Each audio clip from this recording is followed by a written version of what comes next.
đá nhỏ con, đây đá bé này con. Dạ không chú. Có phải kem đá không con? Chú lấy.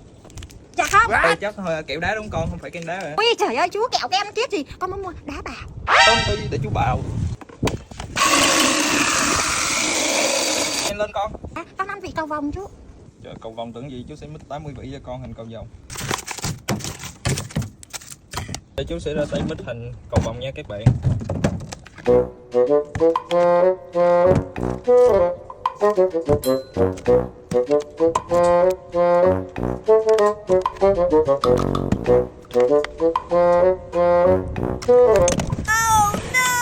làm chuyên nghiệp chưa? Trời ơi, con không biết chuyên nghiệp cái kiểu gì mà con thấy cá nó nhảy hết ra bàn rồi. Ủa mà chú, đây sao con thấy đen thui lùi chứ bảy màu cái gì đâu chú. Ý, trời ơi, thôi con không chịu đâu, không có đúng bảy màu con rồi. Con trả chú này, con đi về đây, chú tự uống cái đó đi. Chú làm 7 vị thôi, đúng không các bạn? Ngon.